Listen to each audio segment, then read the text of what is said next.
Hello, I'm Jody Wolf. You're watching Expoz. It is June 16, 2017 at 1:07 a.m. Birmingham, and once again, news you are not hearing on CNN, CBS, NBC. You are hearing it on Fox, but you got to hear this. You really need to hear this.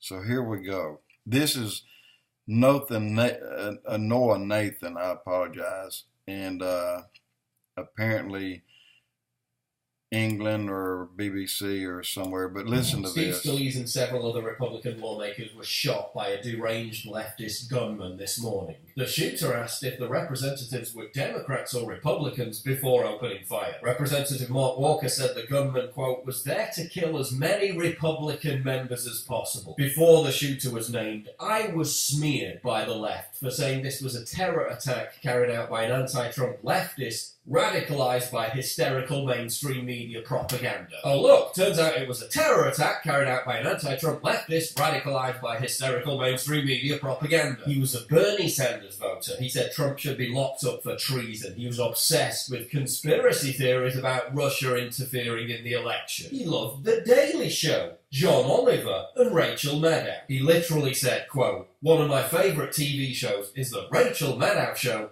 on MSNBC. So it was a terrorist attack targeting conservatives carried out by a deranged anti-Trump, Russian collusion-obsessed leftist. Yeah, gonna be hard for the mainstream media to spin that one, isn't it? Oh, but this guy on CNN says the shooter was just tired. A Wolf Blitzer said nothing to challenge it. He wasn't evil, that he was, I guess, tired of some of the politics that are going on. That's what we just heard. Give me a break. Can you imagine the freakout if an InfoWars fan tried to massacre a bunch of Democrats, just like the Orlando massacre was Islamic terrorism? This was leftist terrorism. It's not about gun control. It's about a dominant culture that since before Trump was even elected has greased the skids for left-wing domestic terrorism. How many times have you heard me warn that the media, the left, and Hollywood's rampant anti-Trump hysteria was legitimizing violence against conservatives? Loretta Lynch talking about blood on the streets. They've marched. They've bled. Yes, some of them have died.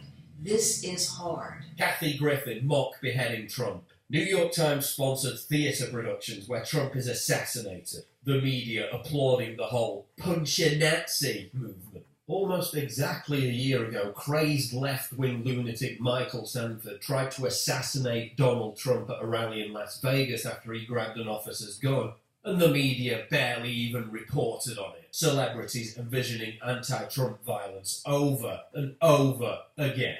It's time to take some responsibility. This is your fault. What do you think's going to happen when you relentlessly signal to deranged crazies that Trump and his administration are committing treason and are illegitimate? This, exactly this. This is the context in which the shooting took place. And guess what? Leftists were more outraged about me pointing out these facts than they were other leftists celebrating the congressman being shot. Let that sink in. The media, the left, and Hollywood must stop legitimizing violence and return to the realm of civil discussion. The blood is on their hands. This hatefulness that we see in this country today over policy differences has got to stop. We can have our differences, but let's not let it lead to such hate. You know, that's the InfoWars commercial there, but it was also picked up from overseas. One thing that I'm surprised I have not heard was the left taking this act and using it as gun control. But no, it wasn't one of them. It wasn't a liberal that got shot.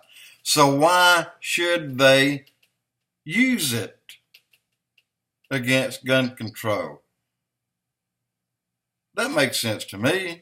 That's the liberal left, guys. That's the liberal left. Jody Wolf, Expoz.